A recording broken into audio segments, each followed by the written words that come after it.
del módulo 5, vamos a hablar del contrato colectivo.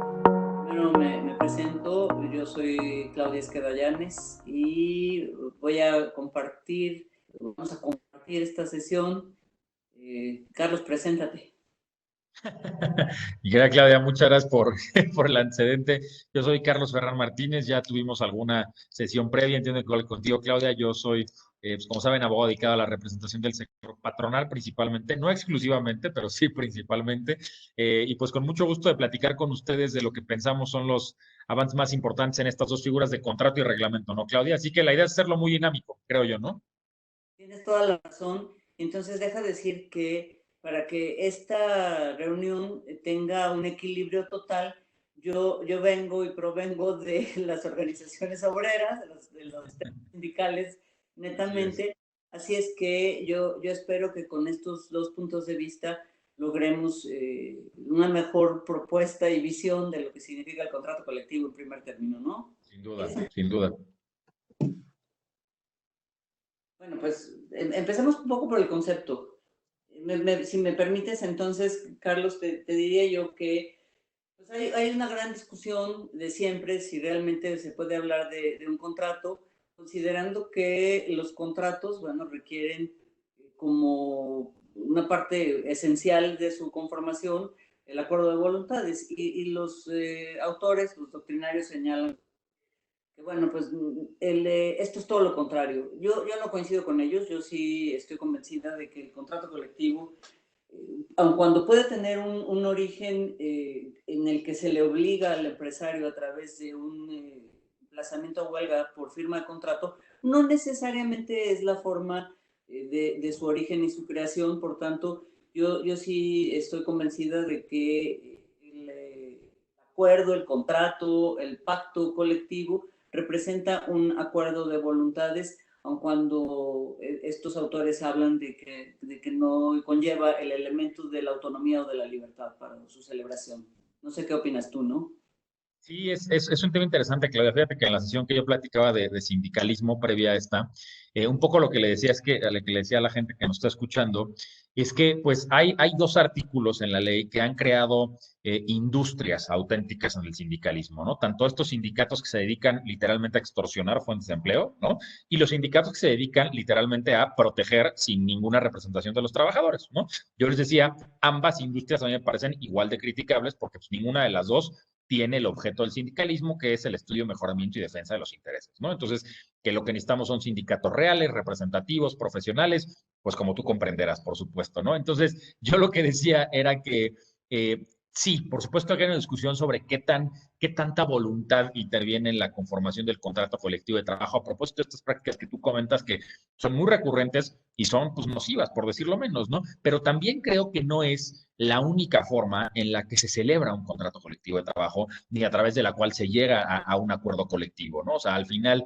aunque tenemos estas prácticas arraigadas, tanto la que tú comentas de llegar a emplazar por firma o esta práctica de que el patrón simplemente firma a espaldas de los trabajadores, pues también hay contratos que se generan de manera muy genuina, ¿no? Donde hay una voluntad de los trabajadores, donde el patrón sabe que necesita un sindicato con el que tener interlocución, porque si no puede ser en su detrimento. Entonces yo me sumo de entrada a tu concepto. O sea, creo que aunque puede ser cuestionable de caso por caso, ¿no? Si en todos interviene la voluntad o no, creo que conceptualmente sí debemos aceptar, por lo menos en mi concepto, que estamos ante un acuerdo de voluntades, ¿no?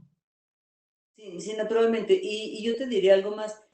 Mira, a veces no es que el patrón esté tan convencido de que deba tener un contrato colectivo, pero sin embargo tiene que entender, aún sin la presión de un emplazamiento a huelga para ello, que la voluntad de los trabajadores es esa y el derecho de los trabajadores es tener una representación sindical y por tanto un contrato. Te voy a decir algo antes de entrar a los elementos que yo sí creo que es un tema muy, muy importante en este tipo de acuerdos y de la contratación. Y por eso es que yo sostengo que, por supuesto, es un acuerdo de voluntades. Jamás va a estipular o establecer un contrato colectivo condiciones en las que no haya estado de acuerdo el empresario o el patrón. Entonces, Claro. si tú partes de que el contenido del contrato naturalmente tiene que contener este acuerdo de voluntades, no puedes calificar en el concepto del contrato como algo que se impuso sin la facultad y sin la libertad del patrón, ¿no? Sí, no, totalmente. Y exacto, a lo mejor el origen puede ser particular, pero al final del día, pues hay dos partes que firman, hay dos partes que se ponen de acuerdo. Y yo también creo que previo a entrar a los elementos que platicamos, hay que dejar bien claro que, hombre, el objetivo de tener un contrato colectivo es, por una parte, fijar las condiciones de trabajo, ¿no? Lo cual me parece que es en beneficio de ambas partes porque les da certeza jurídica. El patrón sabe a lo que se obliga, el sindicato que representa a los trabajadores sabe cuáles son sus derechos y a través de la revisión del contrato colectivo, que es uno de los elementos que vamos a ver al rato seguramente, pues es la manera en la que tienen las partes de ir mejorando las condiciones de trabajo. Entonces, ¿qué digo? Visto así, pues creo que es difícil decir que no hay acuerdo de voluntades o que no hay acuerdos, ¿no? Otra vez, a lo mejor el origen, a lo mejor la tramitación puede ser cuestionable y puede no gustarnos a muchos, pero esa es otra historia, ¿no? Una vez que se firma, hay acuerdo, hay convenio, hay derecho y obligaciones, y no solamente tienen que honrarse, sino mejorarse, que la propia ley nos lleva a eso a través de las revisiones, ¿no? Por supuesto. Mira, yo parece que me encanta la teoría de las obligaciones y conste que la recuerdo como una verdadera pesadilla en mi vida de estudiante. Pero, pero bueno, esto cae finalmente en, como cualquier contrato, de cualquier índole y de cualquier naturaleza, ¿no? En el que las partes que se someten a él son sujetos de derechos y obligaciones que se desprenden precisamente de este acuerdo, ¿no? Exacto. Bueno, pues yo creo que no hay mucho más que abundar en el concepto, tampoco es tan complicado y podríamos pasar a los elementos. ¿Quieres dar inicio tú? Sí, a ver, a mí me gusta hablar de diferentes tipos de elementos cuando hablamos de contrato colectivo. Lo podemos ver desde el punto de vista de legislación, ¿no? Que ahí tenemos pues, los 390, los 391 y demás, donde nos habla expresamente del contenido del contrato colectivo. Pero a mí me gusta, no sé si vas a coincidir, Claudia, hablar de estos elementos también doctrinales en la figura de el elemento normativo, el elemento obligacional y el elemento garante. Este elemento garante que también hay doctrineros que le llaman la envoltura protectora, ¿no? Este elemento garante que creo que es la manera en la que tienen las partes y sobre todo el sindicato de hacer exigibles sus derechos, ¿no? Aquí es donde yo encuentro con toda naturalidad el mecanismo de revisión, que otra vez es la manera en la que tienen las partes de hacer exigibles sus derechos. Este elemento garante, esta envoltura protectora, precisamente es eso, ¿no? La manera en la que podemos hacer efectivos nuestros derechos, ¿no? Y me parece, digo, sin menospreciar al normativo, el elemento obligacional, que son igualmente importantes y que ahorita seguramente tú querrás profundizar en eso, yo le encuentro mucho sentido a este último elemento porque, como te decía, no es solamente la conquista de establecer cuáles son las prestaciones, sino establecer cómo vamos a ir mejorando esas prestaciones, porque también es un hecho, y a mí me gusta decir esto mucho en sesiones, en clases y demás, que la belleza del sindicato, el origen del sindicalismo es los trabajadores en lo individual son para el patrón pueden resultar poco representativos. Un trabajador que va en lo individual a pedir un aumento de sueldo o que va con dos o tres a pedir un aumento de sueldo, seguramente va a fracasar en su intento, ¿no? Historia muy distinta a cuando llega un grupo de trabajadores arropados por una persona moral que se llama sindicato a decir, a ver, patrón, o te sientas o cerramos la empresa, ¿no? Pues sí, esto es un mecanismo un tanto violento tal vez, pero estoy convencido que habría muchos patrones que no se sentarían a la mesa de negociación si no fueran esas condiciones. Entonces, con el evidente sesgo patronal que sí tengo, reconozco, por supuesto, que es una gran conquista laboral, que es un mecanismo necesario y que es justamente a través del elemento garante de esta envoltura protectora que podemos hacer exigibles los derechos a través de la revisión. Mira, yo sin duda coincido y te agradezco mucho cómo plantear las cosas porque yo he venido también sosteniendo en las dos pláticas que he tenido previas a esta el tema de la importancia hoy que puede revestir la actividad y la participación de las organizaciones sindicales, hoy más que ayer, por el tema de la pandemia, de las complicaciones en la economía que vivimos y lo que vamos a vivir de aquí hacia un futuro incierto, no sabemos ni de qué plazo, ni en qué condiciones. Entonces, tienes toda la razón. Yo también he venido sosteniendo que la auténtica forma de poder mejorar las condiciones, de establecer una estabilidad en el empleo real, de contar con todas las garantías, no solo que la ley prevé, sino las que se logran a través de la contratación colectiva, es por supuesto a través del sindicato.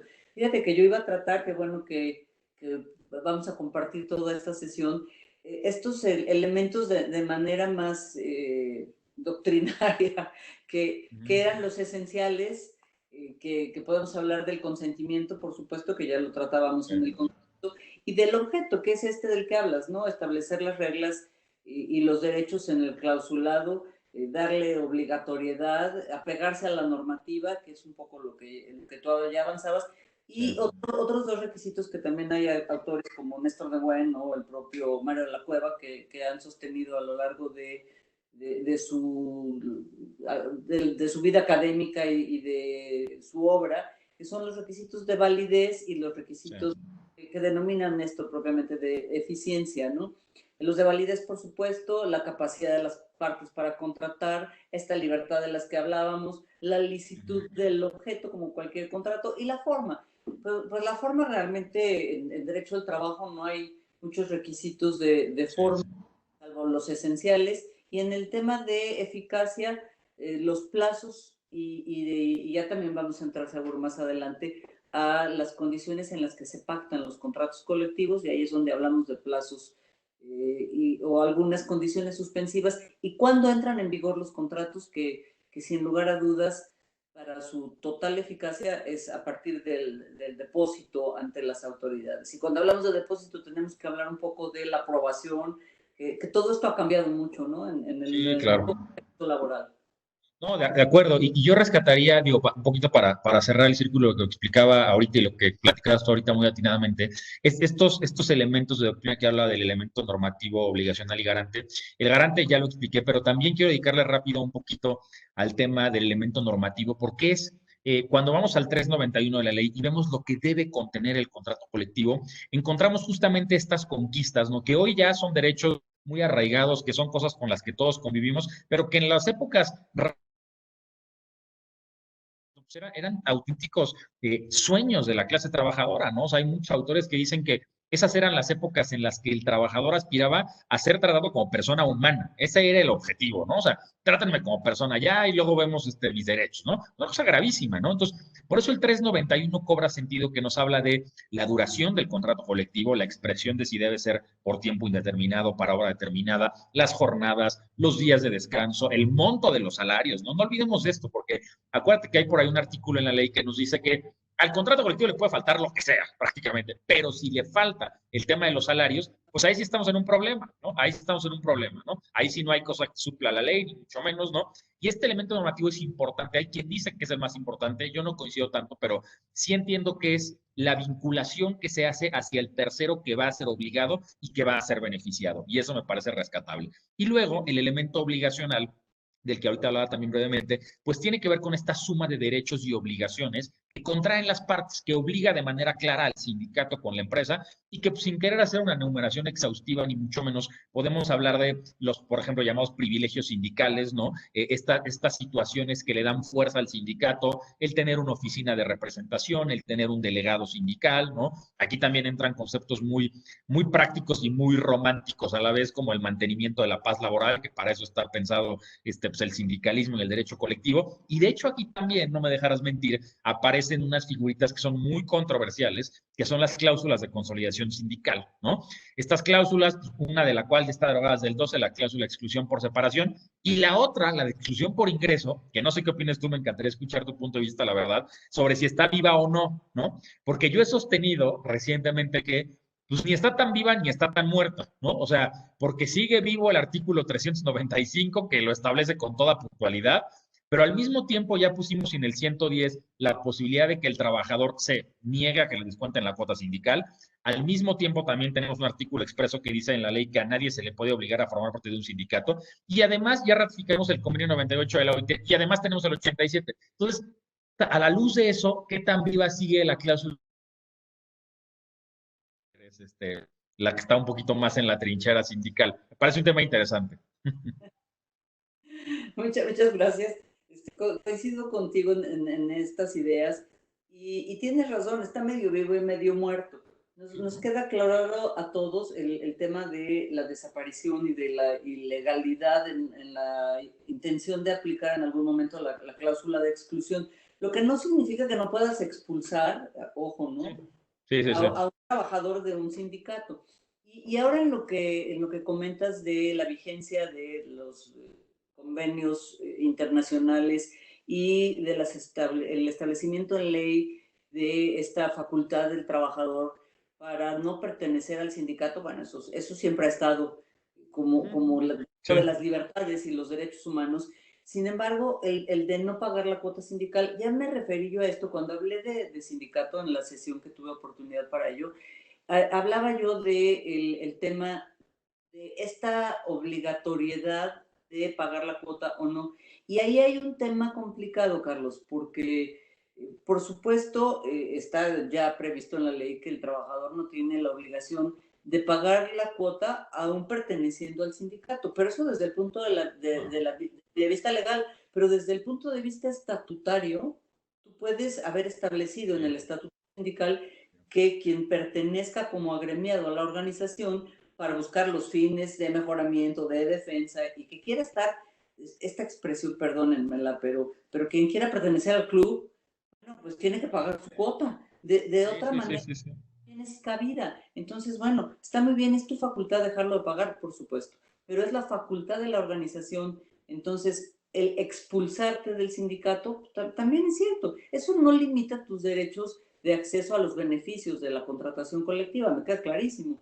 Y como nos debe quedar a todos claro, yo también Ujú. adelanté en otra sesión que aquí ya me voy a meter en otro departamento del momento que estamos tratando, pero al final, bueno, las prestaciones del contrato colectivo, los logros de este eventualmente pequeño grupo de trabajadores organizados van a favorecer a todos los integrantes del centro de trabajo por igual. Entonces, ¿qué tan válida sigue siendo esta cláusula de la inclusión o de la obligatoriedad de pertenecer a una organización obrera para poder eh, participar en ello? Pues yo creo la cláusula de admisión, yo creo que sigue siendo válida, o sea, por supuesto es legal, pero sigue siendo como una parte fundamental que no como única vía de acceso de ingreso a los derechos, porque insisto, hay otras muchas posibilidades de participar de los beneficios sindicales aún sin pertenecer al sindicato, ¿no?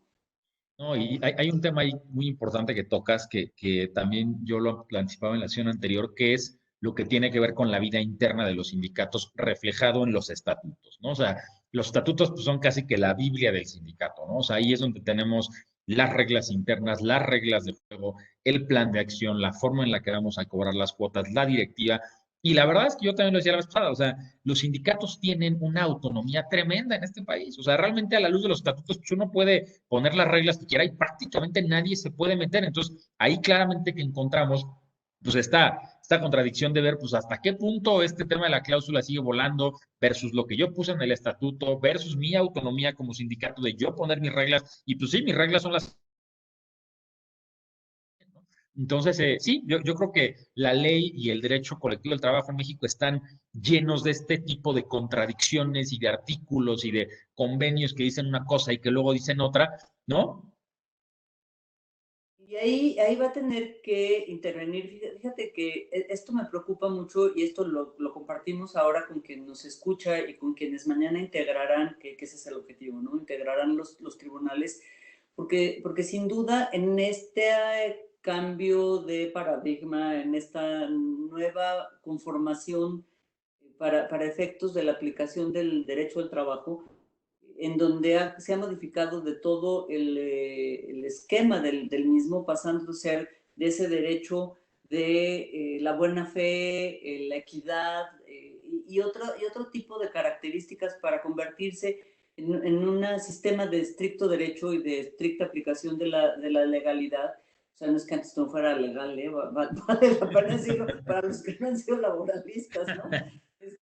Claro que había ley que aplicar y se aplicaba, pero había un sentido social en la interpretación del derecho y esto se ha tratado de dejar fuera en toda la reforma. Yo creo que aquí sí tendría que existir siempre esta sensibilidad del juzgador para entender estas cosas que tú señalas ahora, ¿no?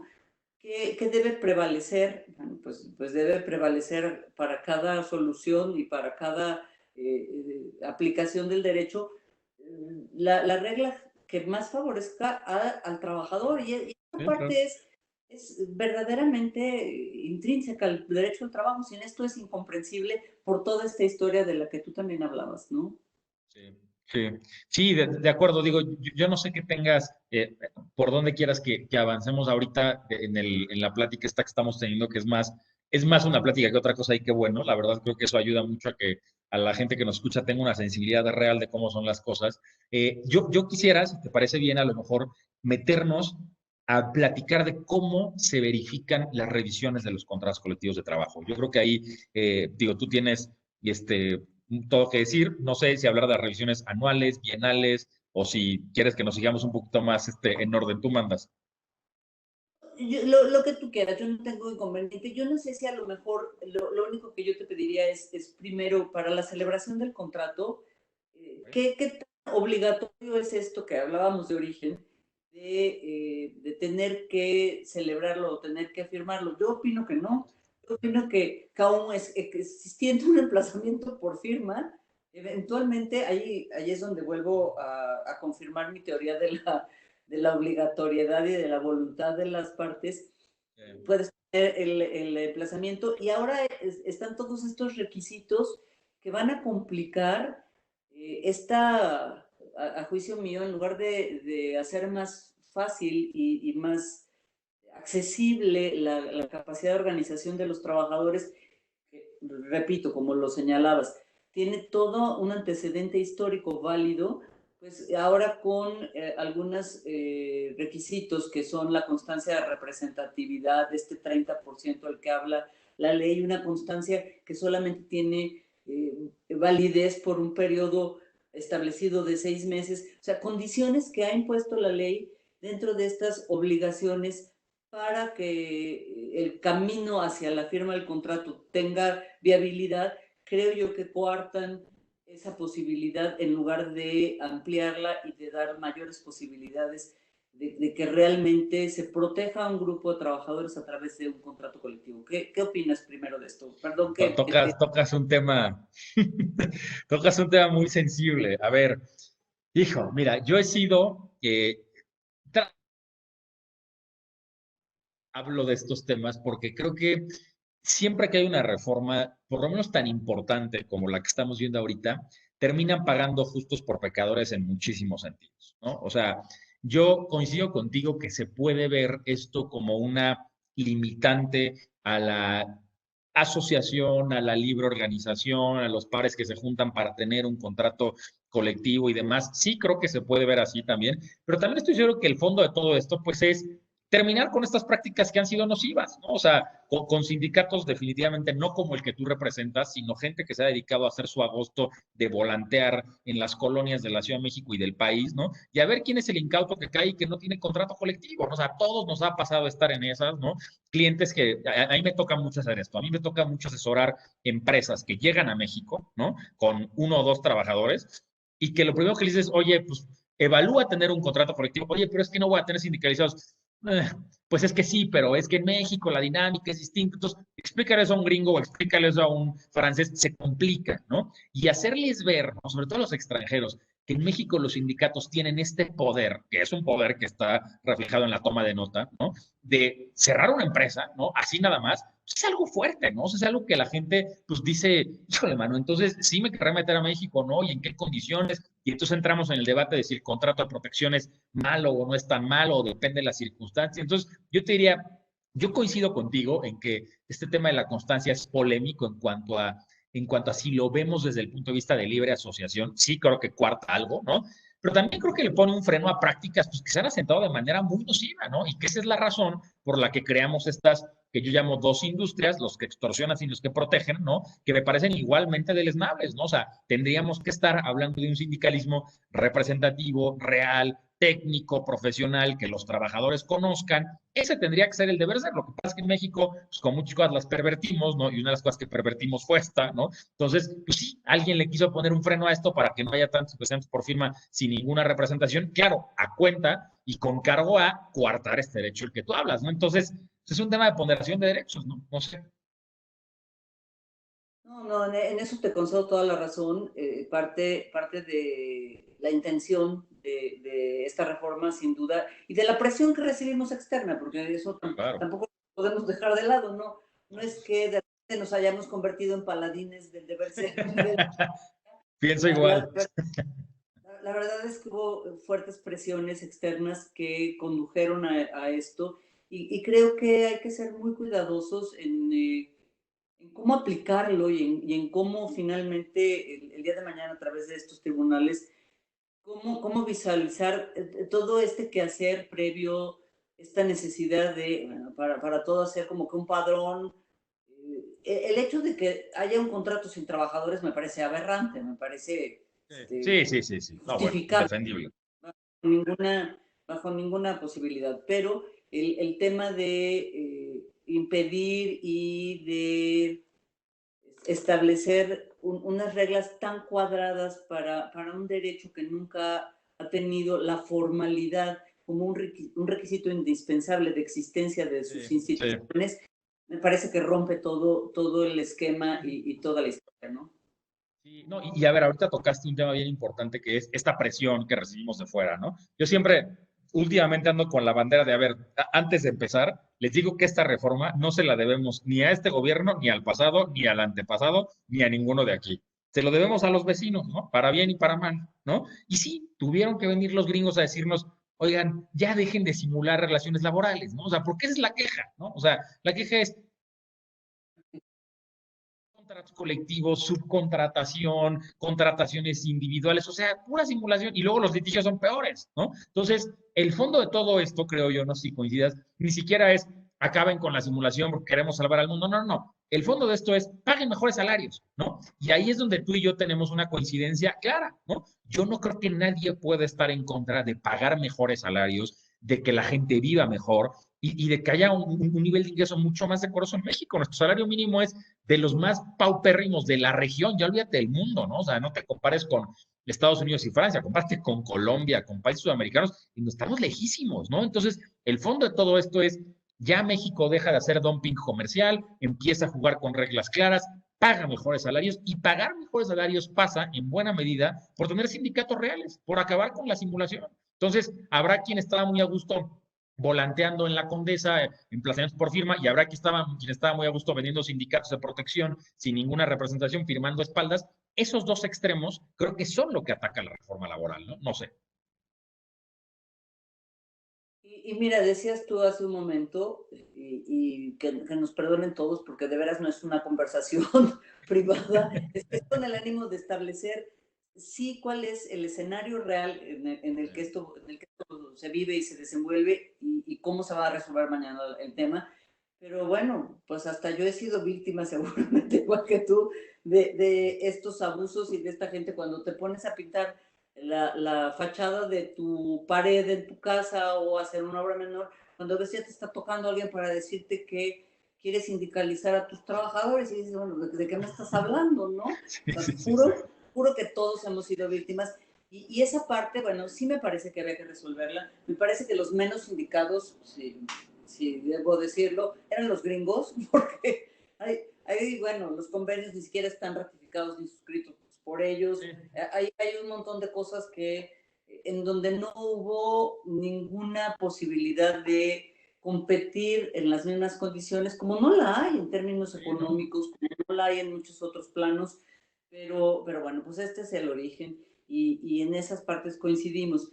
Antes de entrar a la revisión también, aunque parezca un poco bobo, yo no sé cuánta gente está tan familiarizada en realidad con el derecho colectivo, no necesariamente con el derecho del trabajo, y vale la pena, si tú estuvieras de acuerdo, Carlos, en hablar en otra vez que los contratos, al igual que los individuales, que eso es un tema que ya deberían de haber escuchado todos los que hoy nos oyen, pueden ser por obra, por tiempo determinado o indeterminado, o no fijar ningún tiempo en el contrato y entonces se entenderá que son por tiempo indeterminado, ¿no? ¿Quieres abundar en esto o te parece muy simplón que lo es, pero... No, no, no, no, no, no, no me parece nada simplón porque me parece que tiene la relación directa con la naturaleza misma del derecho del trabajo, que es la indeterminación, que es la estabilidad, que es el hecho de que en México el derecho laboral es para siempre por regla general, en cuanto a la estabilidad, en cuanto al tipo de contratación, en cuanto a todo. O sea, la dinámica es, digo, llevado a la materia individual, la dinámica es, ojalá donde empieces a trabajar te mueras, ¿no? O sea,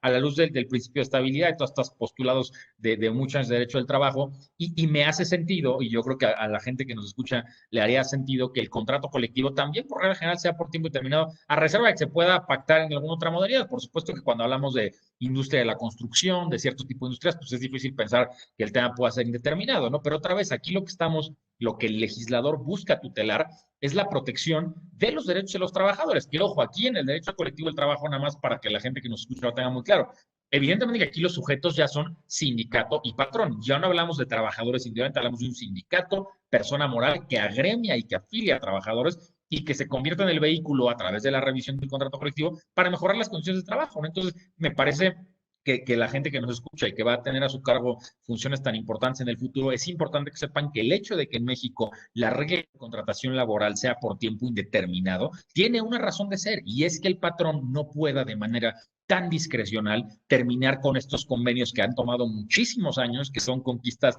ya muy arraigadas y que deben conservarse, pero que también en algunos sentidos pienso que deben de modernizarse, ¿no? Y creo que en ese sentido, por eso creo que la reforma es una buena noticia, entre muchas otras cosas. Entonces, no, yo te diría, me parece importante recordar lo de la indeterminación, también recordar un poquito la naturaleza del contrato colectivo, creo que no está más, porque se trata de una institución que tiene atributos, tú le decías al principio, no diferentes, ¿no? O sea, se trata de sujetos que establecen derechos y obligaciones para otros sujetos, ¿no? Lo cual es interesante.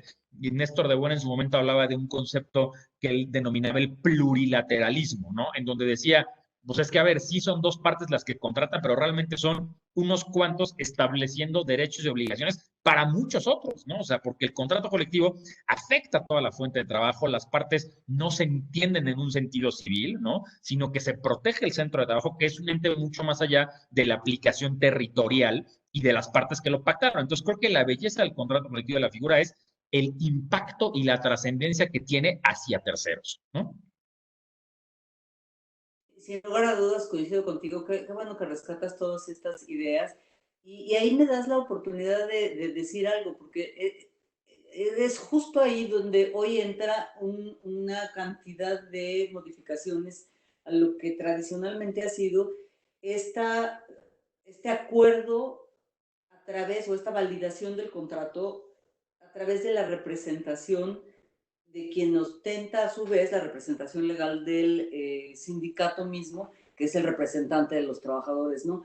Porque hoy no vamos a tener, y antes de entrar a esto que ya apuntabas tú de las revisiones, hoy no va a tener validez ni la celebración, ni la revisión, ni ninguna acción colectiva que no esté avalada por la colectividad.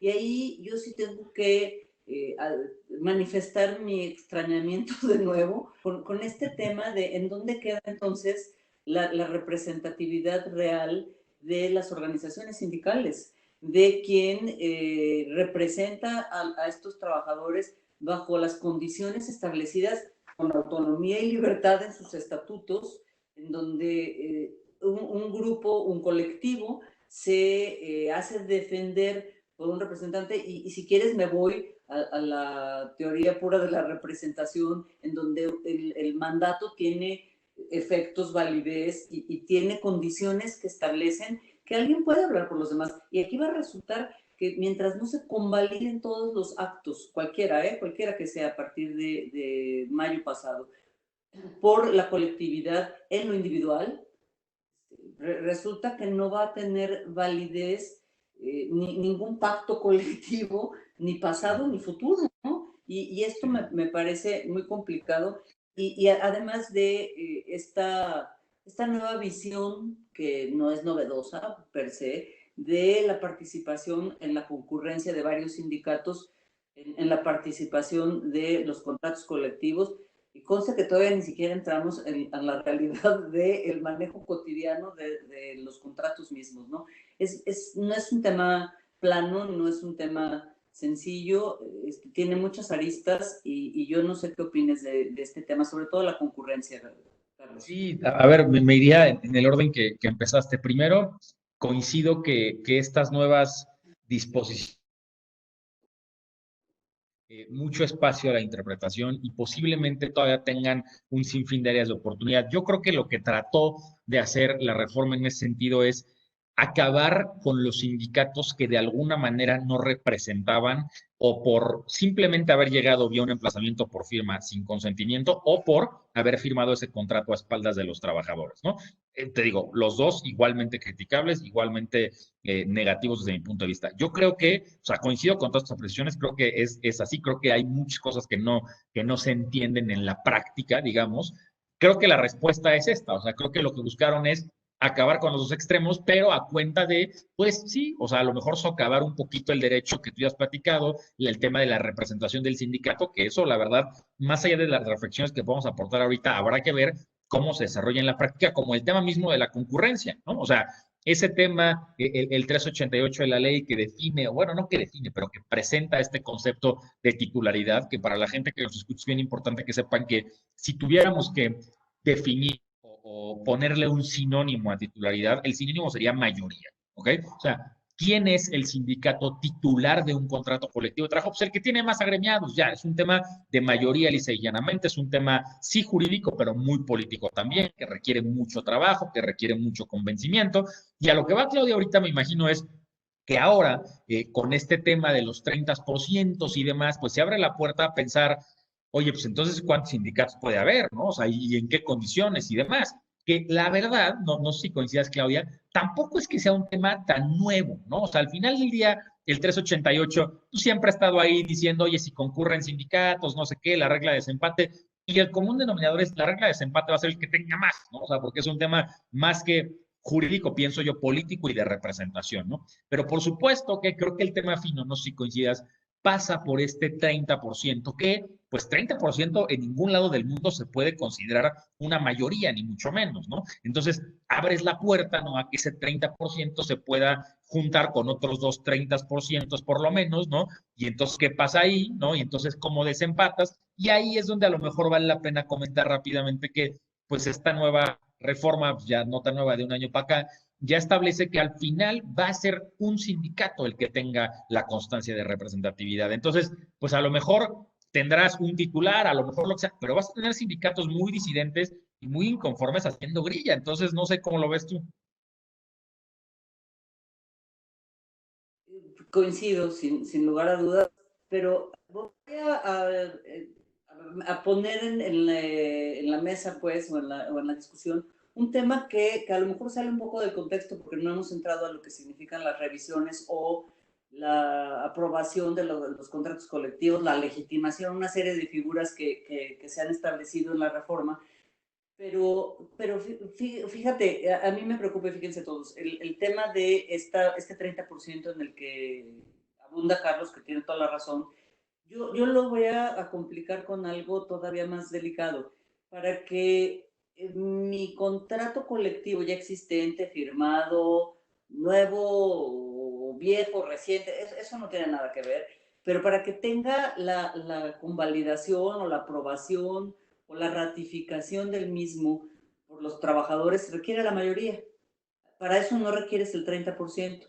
Entonces, mi contrato puede dejar, o sea, yo puedo dejar de tener la representación sindical porque no la aprobó la mayoría de los trabajadores. Y mañana un sindicato puede llegar con el 30% a tratar de, valga la expresión porque no es la más correcta el derecho, de adueñarse de lo que era mi contrato colectivo de trabajo con solamente el 30% de la representación. Y aquí, bueno, ya parece que más bien mi intervención es absolutamente de desprestigio y de crítica a la reforma realizada, pero yo creo que este tipo de cuestiones, bueno, pues van a llevar muchos asuntos al litigio, muchos asuntos a que sean sometidos a la revisión de los nuevos tribunales, porque van a surgir muchas complicaciones en la interpretación y en la aplicación de las nuevas reglas, ¿no?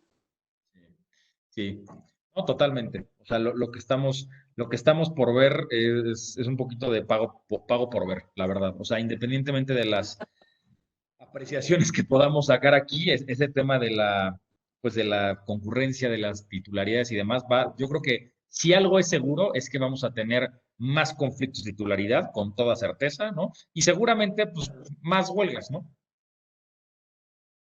Bueno, pues si quieres, entonces entramos a cómo revisamos un contrato.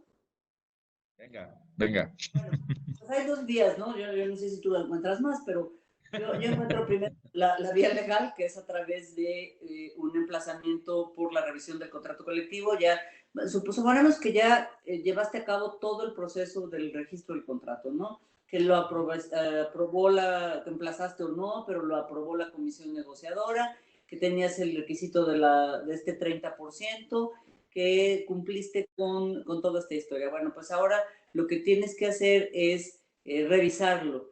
Cada cuando se revisa un contrato, bueno, hay dos plazos para ello, que es anualmente los temas salariales y en forma bianual los temas del contenido del contrato o el clausulado del mismo, ¿no?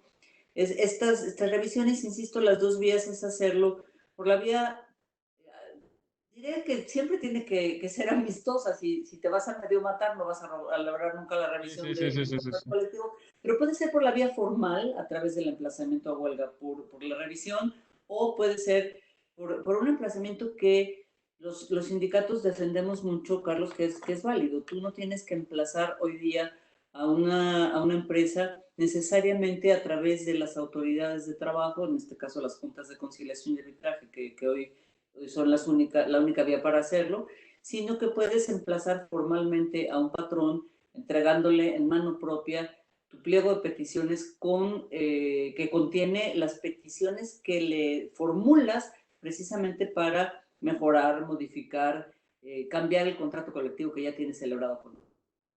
Y bueno, pues es una práctica que sin lugar a dudas se da. Yo entiendo y sé que hay muchas organizaciones que no actualizan de forma correcta ni a tiempo, que tal vez no tengan vigentes sus comités directivos, sus mesas directivas, su representación formal como sindicatos, o no significa que hayan perdido su registro, y que utilizan esta vía extralegal, si vale mi expresión, para negociar un contrato y que se logra hacerlo. Entonces, ahí es cuando yo hablo de un acuerdo verdaderamente de buena fe, amistoso entre las partes, que es válido, no obstante que no haya sido a través de el medio legal, que hoy es la Junta de Conciliación y lo será mañana la autoridad laboral, ¿no? Desde los centros de conciliación hasta el tribunal. Bueno, en materia colectiva va a ser un desastre, porque para unos casos primero es uno, pero luego es el otro, y entonces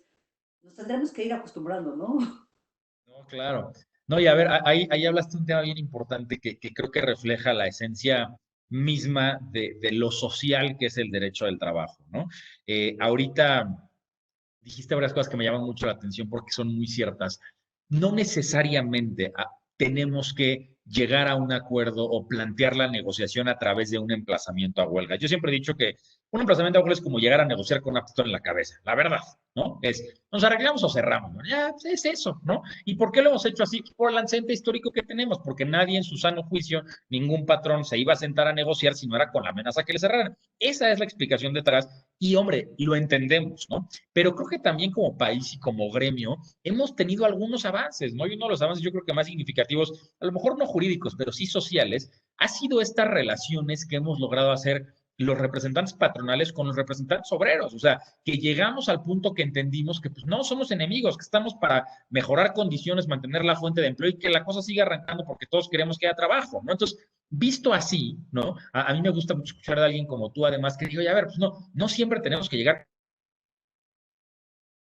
a lo mejor más informal, poquito más amistosa, manda otro mensaje también en la mesa de negociación, que además, ¿cuándo habíamos visto tantos acuerdos entre sindicatos y patrones como los que estamos viendo hoy en día. Yo hablaba en mi sesión anterior que si algo estamos, creo que, mostrando como país es un profundo espíritu de solidaridad en donde somos capaces de llegar a acuerdos porque nadie se quiere quedar sin chamba y nadie quiere que muera la empresa, ¿no? Entonces, si eso fuéramos capaces de llevarlo a las revisiones de contratos colectivos, yo creo que otro gallo cantaría, ¿no? O sea, no tenemos por qué a veces llegar con la pistola en la mano a ver qué conseguimos. Habrá veces que a lo mejor no quede de otra y puede ser, ¿no? Pero si hay elementos a lo mejor no tan jurídicos, pero sí sociales, que nos permiten avanzar en el diálogo social de una manera no tan agresiva, pues hagámoslo. Al final, una revisión de contrato colectivo, pues si es una bienal, puede tomar semanas, meses, ¿no? Pero en la medida que hay buena voluntad de las partes, honestamente, hasta la función de la autoridad se vuelve medio ociosa, ¿no? O sea, porque a ver, la autoridad está ahí para dirimir el conflicto, buscar que eso no pase, ¿no? Pero la verdad, la autoridad está, yo lo veo como un tercero que no necesariamente tendría que intervenir en algo tan social. Se vuelve el árbitro cuando las partes no se ponen de acuerdo, pero si las partes pueden llegar a un acuerdo de entrada, pues no veo por qué tanto involucramiento de la autoridad o por qué legalizar de más esto que es tan excesivamente social, ¿no? Entonces, yo coincido contigo, o sea, rescataría nada más decir que las revisiones, lo que te decía, son de dos tipos, bienal o anual, en una se revisa el salario, en la anual, en la otra se revisa el salario y prestaciones, ¿no? Y listo, ¿no? Eso es lo más importante que tienen que saber, digo, que hay que pedirla con cierto tiempo, 30-60, 60-90, en fin, son temas ya muy, digamos, técnicos, que creo que para lo que ustedes están estudiando y para lo que van a hacer es importante que sepan cómo funciona socialmente, no sin olvidar, por supuesto, lo jurídico, pero recordando que al final el objetivo va a ser mejorar las condiciones de trabajo, ¿no? Para eso queremos el contrato colectivo.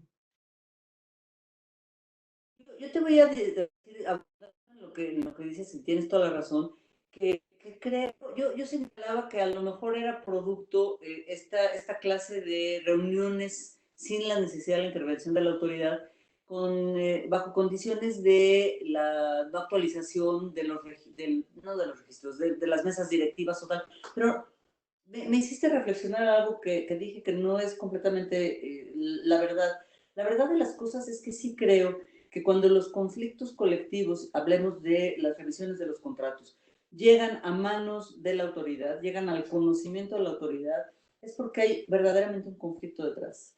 Lo más común es que estos acuerdos amistosos, estos acuerdos de buen entendimiento entre las partes, no requieran de veras de ninguna formalidad. Y voy a decir algo que puede tachárseme hasta en lo personal, de veras que procuro no practicarlo, pero no son pocas las negociaciones, no son pocas los acuerdos o estas simbiosis entre empresa y sindicato a través de un contrato colectivo de trabajo, estos acercamientos y estas uniones que hay bajo estas condiciones, en donde los contratos colectivos pueden no haberse revisado en muchos años y lo que se llevan a cabo como producto de estos acercamientos y de estas negociaciones son convenios que modifican la condición colectiva sin que siquiera pasen por el conocimiento de la autoridad. Y ahí es donde hablas de este sentido social y de este tema del buen entendimiento de las partes, con una disposición de veras de muy buena fe por llegar a acuerdos que permitan a las empresas seguir trabajando, que permitan seguir siendo productivas, que les permitan la capacidad de seguir generando empleo y estabilidad y las condiciones que los trabajadores desean y que los trabajadores tengan esta capacidad también de mejorar sus condiciones a través de la contratación colectiva, que realmente es la única manera de llevarlo a cabo, a diferencia de lo que pasa en otras latitudes. Había aquí alguna idea de proponer el derecho comparado. Yo creo que México no es un tema de abundar demasiado en lo que pasa, particularmente en contratación colectiva, fuera de México. Es un tema donde los mexicanos somos mexicanos y nos conducimos como tal y de repente hacemos cosas muy raras, pero así funciona nuestro mundo del derecho colectivo, ¿no? No, de acuerdo. Creo que estamos viviendo una época de muchísimos cambios. Yo nunca se había tocado a este nivel el tema colectivo y creo que está por verse qué tan capaces somos un lado y otro de llevar estas nuevas figuras como la constancia de hablar de este ahora sí involucramiento máximo de la representación de los trabajadores, de fiscalizar en lo fiscalizable a los sindicatos, porque digo lo fiscalizable porque hay muchas cosas que no se pueden fiscalizar por la naturaleza misma de que son entidades de fuera que digamos no lucran, ¿no?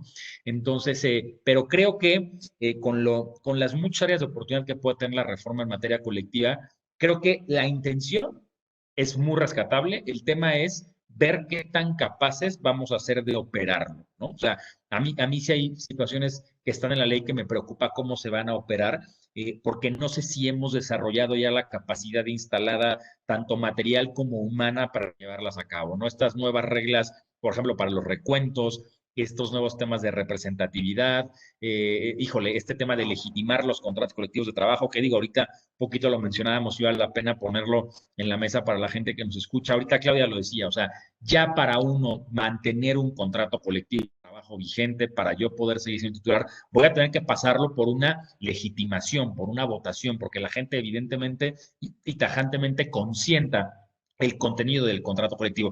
Y eso evidentemente va a implicar muchísimo trabajo con las bases, con los trabajadores, con los patrones, y al final se va a seguir traduciendo en lo que ya hemos dicho Claudio aquí, en una negociación de dos partes que están buscando revisar ciertas condiciones de trabajo. De verdad, créanme, yo estoy bien convencido que el contrato colectivo de repente está, y voy a,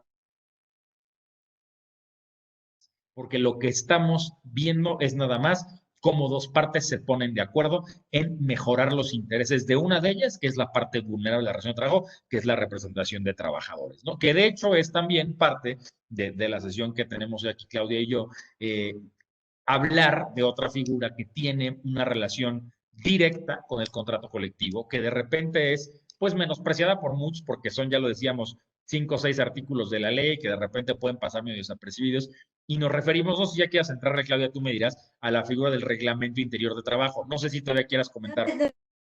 Solamente de tocar dos temas que uno, por supuesto, en relación a la legitimación, pero bueno, pareciera con lo que yo he dicho antes que no existe la obligatoriedad de tener un contrato colectivo firmado. Y por supuesto que cuando existe un contrato, para que exista, debe existir por escrito y debe presentarse ante la autoridad, y la autoridad va a tener o tiene un plazo, ya establecido en ley, de 30 días para acordar de conformidad a la recepción del mismo y registrarlo. Van a darte ahora una cuenta o algo bueno, eso está en la ley, eso no está mucho para discutirlo ahora, pero en donde no pueden contener, por supuesto, algunas cuestiones como la cláusula de exclusión, algunas otras disposiciones legales son obligatorias que se contengan en los contratos colectivos, como los temas de capacitación y adiestramiento, por ejemplo, pero en principio, pues la obligatoriedad sí es hacerlo por escrito, la identidad de las partes, etcétera.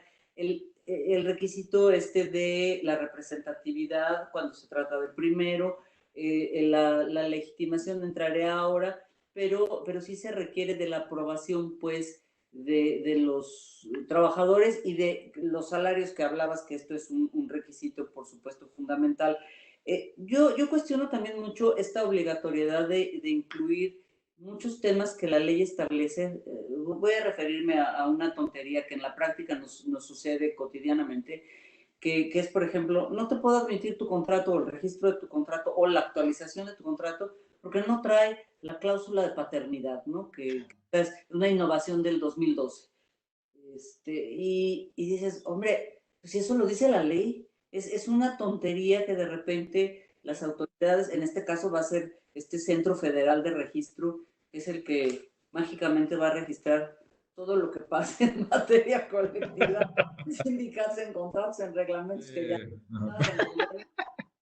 esta súper institución, bueno, va a conocer de la legitimación a la que, por supuesto, también se presentaron amparos que muchos no se quedaron ahí, a lo mejor los resolvieron, pero no nos los han notificado, se quedaron en esta especie de bypass de la pandemia, se contagiaron también, pero muchos otros sí, a mi juicio, sin razón, se sobreseyeron, pero el tema de la legitimación implica que existe un plazo, a partir de la reforma son 4 años. Esto sin duda lo van a conocer los nuevos tribunales.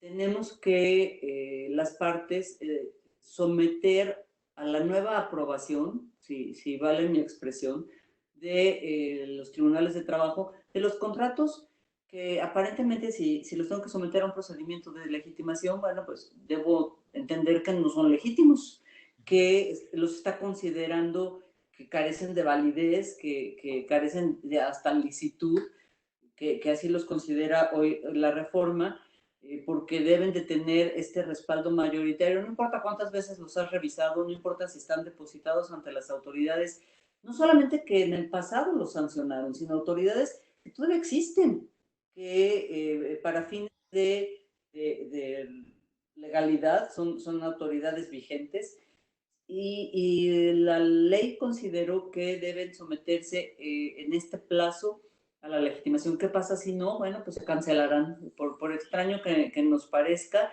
Y esto se compuso, bueno, se previó en un 11 transitorio de la reforma y después se envió a una posibilidad de que la Secretaría de Trabajo, a través de un protocolo, llevar a cabo el procedimiento. Y aquí se convirtió un poco la Secretaría del Trabajo en autoridad de toda naturaleza, ¿no? No solo administrativa como es, sino de repente se convirtió en legislativa, pero también jurisdiccional, en la circunstancia que determinaron los procedimientos para legitimar estos contratos, pero quien los sanciona, quien los vigila mientras no existen el resto de las autoridades, es la propia Secretaría de Trabajo.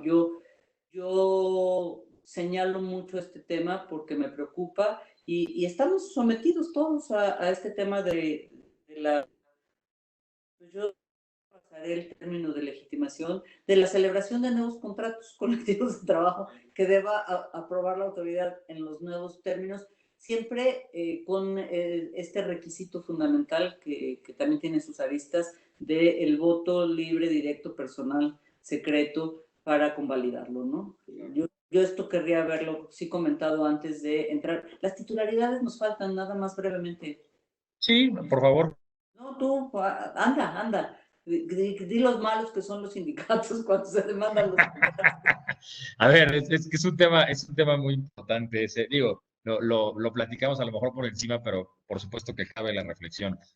Como les decíamos, a ver, titularidad lo tenemos que asemejar a mayoría. De eso se trata la titularidad. ¿Quién tiene más agremiados? ¿Quién es el que detenta el contrato colectivo de trabajo? ¿De quién es? Pues, ¿no? Ahorita Claudio usaba la expresión de adueñarse y creo que también aquí aplica un poquito, ¿no? Mientras en el contrato ley, que lo van a ver, creo que con Manuel Fuentes hablamos de un administrador del contrato ley, en el contrato colectivo hablamos de un titular del contrato colectivo. ¿Quién tiene más agremiados? Puede haber varios, ya lo dijimos, a la luz del 388, está claro, ¿ok? Pero uno que va a tener ahora la constancia y uno que es el titular. Entonces, dicho eso, ¿cómo es que se verifica un conflicto de titularidad? La verdad es que otra vez pasa a ser un tema bastante más político que jurídico, ¿no? Yo les puedo decir que por experiencia personal y lo que vemos en la práctica en estos tiempos, donde además hay cada vez más conflictos de este tipo, es dos sindicatos que se están peleando por ver quién es el bueno, quién tiene más agremiados, quién debe tener el contrato colectivo, ¿no? Este es un tema muy fino porque de repente hay gente que no sé por qué lo confunde o lo asocia con un tema de huelga y nada tiene que ver, ¿no? O sea, ahorita hemos hablado, por ejemplo, de emplazamientos a huelga por firma de contrato colectivo, hemos hablado sin que sea materia de este curso, se lo van a ver con Arturo Martínez, hemos hablado de que pues, obviamente contrato colectivo y huelga van de la mano porque pues, en el 450 tenemos ciertos objetos de la huelga que se relacionan evidentemente con el contrato colectivo y pues sí, la amenaza ahí es que me cierren la empresa, pero en un conflicto de titularidad, en una demanda de que está ahí una huelga. No tiene absolutamente nada que ver. Es otro tipo de conflicto, es otra demanda en la que hay dos sindicatos que están viendo quién es el bueno. Y pues evidentemente eso implica otra vez un trabajo de tierra fuerte, ¿no? Porque hay que hacer pues, la grilla correspondiente, el convencimiento correspondiente, voten por mí, y esa votación en materia laboral se le conoce como recuento, ¿ok? El recuento es la manera en la que tenemos las partes que estamos involucradas en este tipo de conflictos de saber quién tiene la mayoría, quién es el titular. Y evidentemente, como dice Claudia, pues se han visto todo tipo de prácticas legales y no legales, ¿no? Para hacerse de un contrato colectivo de trabajo, así como los abogados que representamos empresas, lo que buscamos es tener más empresas, pues los sindicatos buscan tener más contratos colectivos, ¿no? Es una cosa muy natural, ¿no? Entonces, pelear una titularidad es como pelear, en mi caso, por un cliente con otro despacho, toda proporción guardada y sin olvidarnos de la digamos, el sentido social de esta materia, pero es eso, es pelearnos por ver quién tiene el contenido del contrato y a partir de ahí verificar esa mayoría a través de un recuento, ¿no? Y que como ahorita les decía, el recuento tiene nuevas reglas con la reforma, ¿no? Reglas muy específicas, muy detalladas, que realmente lo hacen o que pretenden, creo yo, no sé qué opinas, Claudia, profesionalizar esta votación que tiene un sentido muy social. Sí, con la salvedad que yo agregaría, Carlos, de acuerdo en todo lo que has expresado, de que se trata de un nuevo procedimiento colectivo que la ley establece, bueno, para quienes ocupen los cargos en las nuevos tribunales e instituciones, de cualquier manera será novedoso lo que hagan, pero las reglas cambiaron, básicamente sí lo llevan del todo a los procedimientos ordinarios. Yo diría que incluso está tan extrañamente redactado que requiere, bueno, más que redactado, aprobado y así se encuentra normado, que requiere de dos recuentos, si vale mi expresión. Primero, la acreditación de que cuentas con esta representatividad, que en el padrón esos trabajadores existen, que etcétera. Eso no es nada novedoso, pero que cuentas con la aprobación de los trabajadores y que te acreditó así la autoridad registral, que en este caso es el Centro Federal, y después el tema de el recuento mismo como prueba válida y única, que eso ha sido histórico, para la solución del mismo. Aquí con un tema particular también en materia colectiva, los hay muchos en esta nueva reglamentación, en donde no puede haber una conciliación previa, porque yo siempre me pregunté con la aplicación de la vieja ley, ¿cómo te ibas a conciliar cuando de lo que se trata es que decida la mayoría de los trabajadores cuáles es Pelear. que quieran que les represente? A lo que te estaban invitando era a un juego económico indebido que traicionaría a la parte que tú dices representar o al grupo de trabajadores que tú dices representar, pero bueno, pues esa es parte de la historia y hoy está así reglamentado en la reforma y en la norma aplicable, ¿no? Es todo un tema. Sí, sin duda vamos a enfrentar una fuerte tarea en defender o en atender estos temas de las titularidades porque puede generarse efervescencia. Aunque al final es impredecible lo que nos va a suceder de nuevo porque yo no sé quién esté dispuesto a realmente llevar a cabo cambios cuando hoy lo que sí nos interesa es la estabilidad en el empleo, que esa es la parte que tenemos que proteger. Y solamente yo agregaría ya, Carlos, si me lo permites, el tema de, perdón, voy a abundar en algo que tú has venido comentando, que son los contratos de protección y que Sí, ¿cómo no?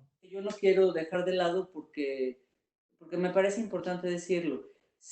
Por supuesto son injustificables. Los contratos de protección denominados así son donde no hay vida sindical, para que otra vez no esté muy adentrado en los temas colectivos, en el derecho del trabajo, son los que se han acostumbrado a firmar. Básicamente yo les doy el origen de que son el resultado de estas organizaciones obreras a las que se les ha tolerado desde las autoridades que a través de la extorsión permitan que traten de allegarse de contratos colectivos de trabajo. Y esto ha generado pues si vale la expresión también, una industria indebida, un quehacer absolutamente indebido, donde los principales actores acaban siendo los propios empresarios buscando cómo firmar un contrato de esta naturaleza y encontrando quién te lo firme naturalmente.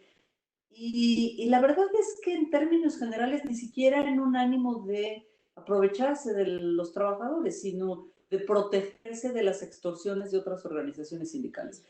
En principio son contratos como cualquier otro, con las mismas reglas, con las mismas características, y que efectivamente la reforma trata de combatirlos, porque bueno, no puede haber un contrato o no debe haber un contrato que no tenga compromiso y el objetivo de beneficiar a los trabajadores y la anuencia de los trabajadores con la nueva reglamentación.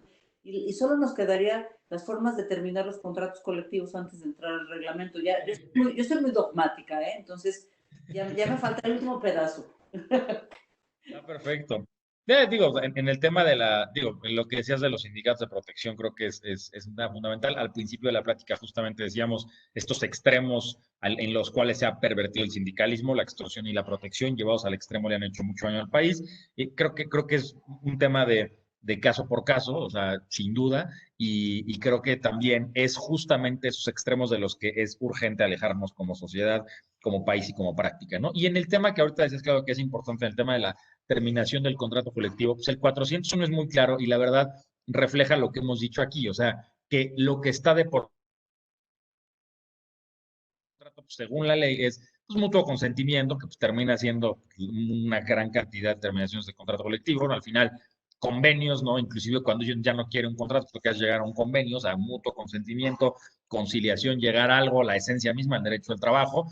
Si estamos en el supuesto de un contrato por obra determinada, pues evidentemente será por terminación de la obra, ¿no? Y también la ley refiere a los casos del capítulo séptimo de cuando hay un cierre de una empresa o establecimiento, siempre que en el último caso se aplique el contrato colectivo exclusivamente al establecimiento, ¿no? Entonces, es realmente lo que dice la ley en cuanto a terminación del contrato. Otra vez, creo que protege el acuerdo, protege el convenio colectivo, ¿no? Y digo, no sé qué más quieras comentar de eso. No, absolutamente tienes toda la razón. Son las tres posibilidades que la ley marca y que con esto en realidad pues deja en la capacidad a las partes de terminar con las obligaciones que absorbieron en el momento de pactar su celebración, ¿no? Lo perfectamente claro, razonable y que no tiene mayor discusión, o se le puede plantear a las autoridades la terminación, naturalmente se hace ante las autoridades, incluso lo del mutuo consentimiento, y si hubiera alguna diferencia, bueno, pues también se puede someter a la decisión de la autoridad sin lugar a dudas, ¿no? Así es, así es. ¿Nos movemos de tema La, o la, seguimos? la última parte que nos queda ahora sí es el reglamento, ¿no? O no sé si Así es. crees que nos... Bueno, que los... A ver, sí, es que nos podemos hablar muchas horas porque por ahí estaba yo viendo ahorita que también en el programa estaba la prórroga del contrato. Bueno, naturalmente si es un contrato por tiempo determinado, pero subsiste la razón de la celebración del contrato, el objeto mismo del contrato, bueno, lo puedes ampliar, lo puedes prorrogar. Es como cualquier contrato para cuestiones de interpretación y de manejo del mismo, ¿no? Y nos queda el reglamento. Sí, del reglamento hay varias cosas interesantes que decir, pienso yo. A ver, de entrada, es una figura que la encontramos en el 422 y subsecuentes de la ley, que yo les diría, sin afán de ponernos a leer la ley, es importante que sepan que pues, no es otra cosa más que un conjunto de disposiciones que lo que pretenden es normar el día a día de las relaciones laborales de patrones y trabajadores. Ya, o sea, son las reglas, valga la redundancia, internas de una empresa. Son los cómo. A mí me gusta hablar mucho del cómo de la relación laboral, porque ahorita les hablamos del qué de la relación laboral. El contrato colectivo de alguna manera es el qué. Aquí están las condiciones, estas son, ¿ok? Ahora, ¿cómo las vamos a llevar a cabo? Para eso es el reglamento, ¿ok? Porque a lo mejor sabemos que en el contrato colectivo pactamos un aguinaldo de, no sé, muy arriba de la ley, 45 días, por ejemplo, ¿no? Bueno, ok, en el reglamento voy a poner cómo voy a hacer ese pago, ¿no? O a lo mejor en el contrato colectivo pacté algún otro beneficio. Lo que voy a hacer en el reglamento es poner cómo, ¿ok? Desde luego que en la práctica hemos visto que el reglamento pues ha tomado una pues no sé, cierta dimensión, digamos, sancionatoria, ¿no? En honor a la verdad, pues el reglamento lo que pretende es eso, no nada más establecer los cómo de los derechos y obligaciones, sino también establecer sanciones cuando haya que establecerlas. Y realmente el capítulo del reglamento tampoco es que le dedique mucho al tema de sanciones, pero sí habla de la suspensión como, digamos, sanción de manera general que no puede exceder de más de 8 días, ¿no? Es decir, pues si incurriste en alguna conducta indebida y demás, el patrón tiene la facultad de sancionarte, siempre y cuando tenga el reglamento no solamente revisado, depositado ante la autoridad, hoy todavía la Junta, mañana en este superorganismo que habla Claudia, que es el Centro Federal de Conciliación y Registro Laboral, tiene que revisar la autoridad, tiene que revisarlo y tienen que de alguna manera aprobarlo, ¿ok? Pero aquí hay varias reflexiones del tema de reglamento que creo que son importantes. No solamente es un como set de disposiciones de qué puedo hacer, qué no puedo hacer, no solamente establece el cómo de las condiciones de trabajo, sino que hay toda un debate importante sobre si el reglamento es o no obligatorio, ¿no? Y traigo esto a colación porque los que nos dedicamos a representar empresas principalmente tiro por viaje, nos cae la inspección del trabajo cuando llega a revisar condiciones generales de trabajo y de las primeras cosas que revisa es el reglamento. Y evidentemente que si no lo tienes te multa, ¿no? Entonces aquí, digo, te voy a dar mi postura, Claudia, a ver qué opinas, pero creo que es un tema que la verdad deja cierto espacio a la interpretación. Uno lee el 422 y lo que dice es conjunto de disposiciones obligatorias, ¿no? O sea, alguien a lo mejor de manera muy simple podría decir, dice obligatorio, es obligatorio. ¿Quién sabe? ¿No? Porque lo cierto es que no está en el apartado de derechos y obligaciones ni de patrones ni de trabajadores, ¿no? Y entonces, así que digamos, muy obligatorio no.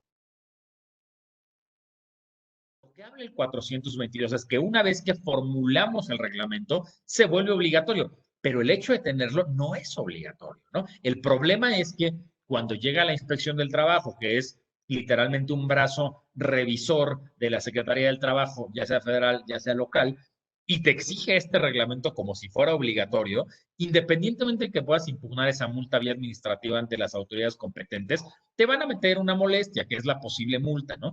Y aquí el tema es, hombre, si fuera tan obligatorio, pues sería obligatorio formularlo para las dos partes, ¿no? O sea, porque evidentemente el reglamento, la belleza del reglamento, a diferencia de una política interna, de un código de conducta de una empresa interna, el reglamento lo formula una comisión mixta que se encarga de eso, de formular el reglamento. Y la comisión mixta, pues, es la representación patronal con la representación obrera, poniéndose de acuerdo en las reglas y presentándoselas a la autoridad para que las revise. Entonces, si fuera obligatorio, pues no me quiero escuchar muy patronal, pero ¿por qué solamente sancionan al patrón? O sea, ¿y qué? ¿El sindicato no tenía nada que decir del reglamento o qué? ¿Me explico? Es al absurdo que lo quiero llevar un poco para decirles que a mí me parece que no puede ser obligatorio porque, una, no se desprende así de la ley desde mi punto de vista. Esto es muy opinable, ¿eh? Pero bueno, no se desprende así de la ley, ¿no? No está en el capítulo de pues puede ser obligatorio. ¿Por qué? Pues porque te lo va a pedir la autoridad, ¿no? Entonces, ¿qué más obligatorio que eso? En fin, nada más para dejar ahí la discusión. ¿Qué opinas tú, Claudia? Te voy a decir que no es opinable, creo que tienes toda la razón. No es obligatorio. No, no solamente la ley no prevé en ningún espacio que sea obligatorio, sino que además tiene una connotación súper extraña al reglamento. Y no van a poder nunca multar al sindicato de la mano, perdón, pero no van a poder multar al sindicato de la mano con el Sí, patrón, porque claro. el sindicato no tiene nada que ver. Fíjate que incluso eso me ha hecho reflexionar. Decía por ahí Néstor de Buen Lozano que es una coalición temporal. Ujú. Ya hablaste tú cuando hablaste de sindicalismo, yo Sí, creo, y algo traté yo cuando hablé de sindicato sobre las coaliciones de trabajadores que al sí. final se convierten en sindicatos, ¿no? Pero para que existan estas comisiones mixtas que discutan, que eventualmente aprueben el reglamento interior de trabajo, se tiene que conformar la agrupación. Y si se conforma la agrupación de trabajadores, pues es una coalición. Porque es temporal, porque se termina en cuanto terminas de elaborar o de aprobar el reglamento. Pero ¿qué pasa si nunca lo aprueba la coalición? Bueno, pues ni siquiera se puede llevar a cabo la conformación del reglamento como tal o la elaboración o la existencia del reglamento. Requiere la aprobación, pero no del sindicato. El sindicato, es más, yo alguna vez, mira, nosotros sí acostumbramos formar parte de la suscripción del reglamento, perdón, aún con el conocimiento de que no se requiere la Sí. aprobación sindical, para al menos lo que se requiere, y así hoy incluso, después de muchos años de no hacerlo, lo exigen las autoridades, en donde los trabajadores, por lo menos para la representación de la parte de los trabajadores, tienen que avalar a quienes deciden que conformen su representación de de los propios compañeros trabajadores para conformar la propia comisión. Y una vez avalado este nombramiento, es que puede firmar los integrantes de la comisión el reglamento mismo. Entonces, la verdad es que la figura del sindicato es inexistente, como a parecer va a ser para muchas otras cosas, ya lo era, para el tema del reglamento. Y por supuesto, fíjate que hay otro tema en el que a mí siempre me sorprende porque no es infrecuente que también como sindicato de repente te hable el empresario y te diga, mi reglamento, pues no es mi problema, pero te ayudo con mucho gusto, ¿no? Y no está actualizado. ¿Y dónde dice que hay que actualizarlo? En ningún, primero, si no existe la obligación de tenerlo, porque al final tú quieres como un instrumento de sanción utilizar al reglamento, que para eso también sirve naturalmente, de establecer las particularidades bajo las cuales puedes, con esta limitación de que hablabas, de hasta 8 días. Y ahí voy a hacer un paréntesis que va a parecer una verdadera locura, pero no es infrecuente el pensar que los empresarios crean, y esto puede sorprendernos a todos, que puedes sancionar con estos días a los trabajadores, pero con trabajo y sin pago. Y entonces, esto de veras, a ver, este era un señor, ¿qué te digo? Feudal, medieval, o a la época de la esclavitud. Hay que ser cuidadoso con ello, pero a lo que realmente yo quería decir es que si no existe esta obligación de la existencia del reglamento, que entre otras cosas sirve para sancionar, por supuesto menos lo existe para tenerlo actualizado. Yo pude haber celebrado un reglamento hace 30 años y seguir vigente, seguir siendo aplicable. Por supuesto, este no está sujeto a la existir. Así es que Nomás es un faltaba, tema ¿no? importante que decir y por supuesto, cuando lo tienes hay que presentarlo por escrito a las autoridades. Esta formalidad mínima en algunos quehaceres de los temas colectivos del trabajo o de los temas de trabajo en general, bueno, pues sí es importante de cumplir y tampoco tendría por qué ponerle demasiadas trabas la autoridad al contenido, claro, mientras no violente la ley, o sea, no puedes establecer 23 días de sanción, ¿verdad? Sí, O una doble sanción, que esos son principios generales de derecho, no puedes sancionar por el mismo acto a la misma persona dos sí, veces. sí. Esas son reglas y principios fundamentales a lo que sería lo único a lo que tenía que constreñirse el reglamento. Y creo que no hay mucho más que decir, salvo tu mejor opinión. No, sí, digo, si acaso adicionar que aunque la autoridad no debería meterse mucho, lo cierto es que sí se mete, ¿no? O sea, a mí igual que a ti con tus controles, oye, no vienen, no sé. Y la verdad es que es un tema en el que se están poniendo de acuerdo las partes. Claro, también hay que decir que el 423 de la ley establece lo que debe contener el reglamento y ahí van a encontrar temas muy básicos, o sea, días y lugares de pago, normas para el uso de asientos y sillas, trabajo para mujeres embarazadas, qué se puede hacer, qué no se puede hacer, ¿no? Este tema de la suspensión que hablábamos, que ahorita Claudia decía una cosa que de verdad luego la gente no entiende, que es el tema de la suspensión. A ver, suspender es no trabajas y no te pago, ¿no? O sea, es así de fácil, no es de que trabajas y no te pago, eso no es ninguna suspensión, ¿no? Entonces, habla de la sanción por antonomasia, que me parece que es la suspensión. Eso es explotación. Sí, no, bueno, pero y muchas cosas más, ¿no? Entonces, ahí encontramos, o sea, digamos que aunque el reglamento sí tiene este carácter sancionatorio, también le da, creo yo, una certeza jurídica de cómo se van a desarrollar las condiciones del trabajador. Y es importante, sobre todo cuando estamos ya avanzando como país y como legislación en temas de no discriminación, en temas de equidad de género. El tema del reglamento se vuelve un poquito más relevante si lo vemos por ahí. Importante también que sepan lo que decía Claudia, que es un documento que se tiene que presentar ante la autoridad, también importante, ¿ok? ¿Qué formula después de lo que explicó Claudia de la coalición y esto que formula la comisión mixta? Es decir, es un tema bilateral, porque luego la gente se confunde y piensa que el reglamento es casi que un invento del patrón. La verdad es que tiene que haber ahí un cierto acuerdo, por lo menos. No es una política interna, no es un código de conducta, no es un set de reglas que esté en la intranet de la empresa y que ahí chequenlas cuando quieran. No, o sea, es un documento en el que hasta la autoridad laboral tiene algo de fuego, ¿no? Entonces, esa es la razón, tenerlo, yo creo que está clarísimo, no me parece en ningún sentido obligatorio, precisamente por eso cuestiono que llegue la autoridad del trabajo a revisarlo y a pedirlo como si lo fuera, porque independientemente de que uno pueda tirar esas multas en la vía administrativa, que la verdad sí se tiran con estos argumentos que ya platicamos, ¿no?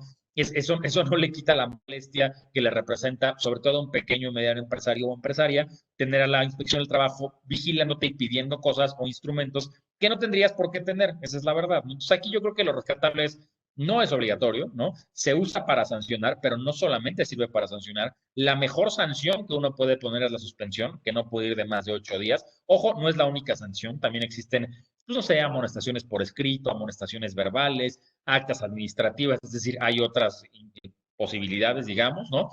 Lo formula la comisión mixta, una vez que se formula se tienen todavía algunos días para ir a depositar el reglamento, ¿no? Y surta efectos a partir de su depósito, todavía hoy ante la autoridad, ante las juntas, en el futuro ante el Centro Federal de Conciliación y Registro Laboral. Creo que con eso, mi querida Claudio, le damos al tema del reglamento, ¿no? No sé.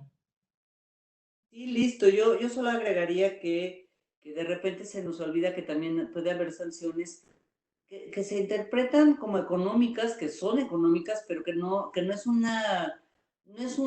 no es una multa, es un tema del descuento que en términos legal de ley procede cuando hay una responsabilidad del trabajador y que bueno, eso tampoco necesita estar en el reglamento para que sea aplicable. Y pensando algo que tiene importancia, creo yo, porque cuando dices, bueno, combates la multa o lo reparas, que es más fácil, ¿no? Y esto es lo que nos pasa mucho en el derecho del trabajo. De repente es mucho más fácil el acceder a incluir, pongo por ejemplo, ¿no? Esta prestación en el contrato colectivo, de la cláusula de paternidad, en lugar de discutir que no es obligatorio establecer en el contrato lo que la ley ya prevé Sí, sí. como una obligación. Y a veces en un ánimo de ser bastante más, de hacernos la vida bastante más fácil, cedemos ante circunstancias que legalmente no tienen fundamento para que las autoridades te las exijan.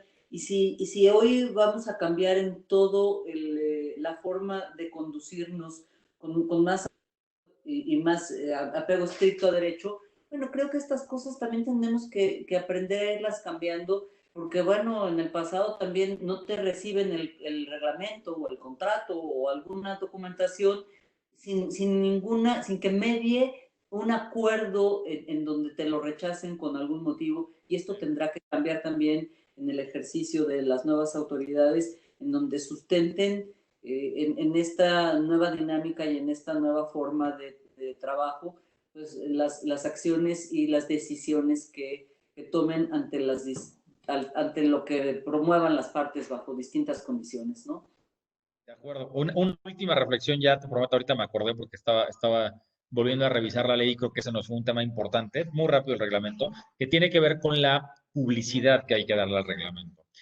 Ahorita les decía que una vez que las partes se ponen de acuerdo, tienen hasta 8 días para depositarlo. Y ese tema que parece intrascendente no lo es, porque, a ver, uno se pregunta, ¿por qué la autoridad dio hasta 8 días? ¿Eso quiere decir que yo pudiera depositar el reglamento al día 1? Sí, al día 2, al día 3 o al día 8. Puedo hacerlo. Pero entonces, ¿por qué dieron 8 días, no? Pues la respuesta es para que se le dé publicidad, ¿no? O sea, porque no falta el patrón chaca, ¿no? Que deposita el reglamento, ya está, no sé qué, al día siguiente llegas vestido de morado, está en el reglamento, mala tarde, va y no suspendido. Digo, estoy poniéndolo de manera muy extrema y burda si quieren, pero es deber del patrón, es deber de la comisión mixta publicitar el reglamento. Y esos 8 días de los que habla la ley, a partir de que la comisión mixta se pone de acuerdo en el reglamento y lo va a depositar, es justamente para que se le dé la debida publicidad al reglamento y para evitar que un trabajador incauto, ¿no? O un patrón abusivo trate de aprovecharse de algo que está en el reglamento y que la gente no conoce. Entonces, está la ley habla de que hay que ponerlo en las paredes y no sé qué, disposiciones un poquito arcaicas.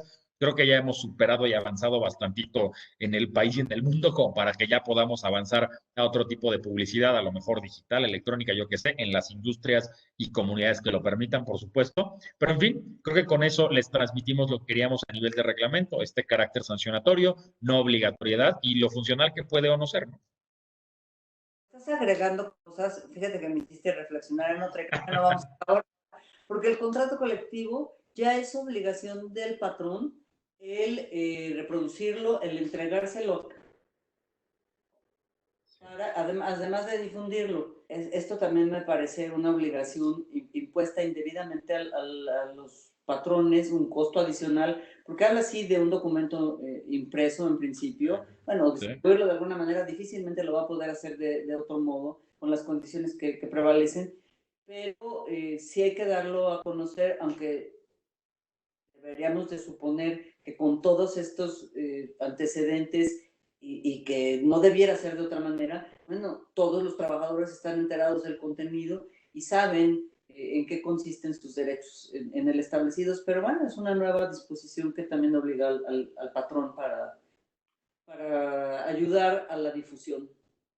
Correcto. Pues creo que es toda nuestra chamba por hoy, mi querida Claudia. Esperemos a ver que la gente se ha divertido tanto como nosotros nos divertimos platicando estos temas, Y ¿no? ojalá que no haya sido pesado para nadie. Creo que Ojalá y no. la modalidad de compartir nos da una oportunidad de hacerlo más accesible. Agradecer de nuevo a la Escuela Judicial por el esfuerzo que están realizando, al doctor Sodi, al consejero Luis Gerardo de la Peña, pues a todos por esta suma y a toda la estructura de la Escuela Judicial por estas pláticas y por este trabajo enorme que realizan. Sin duda, de parte de los dos, muy agradecidos y con el ánimo de contribuir a que ustedes que nos están escuchando pues, sean los mejores juzgadores en materia laboral del país. Creo que eso es lo mínimo que se espera, ¿no? Así que, en fin, pues listo. Muchas gracias, Claudia. Compartido. Muchas gracias, Carlos. Gracias a todos. Bye. Hasta luego.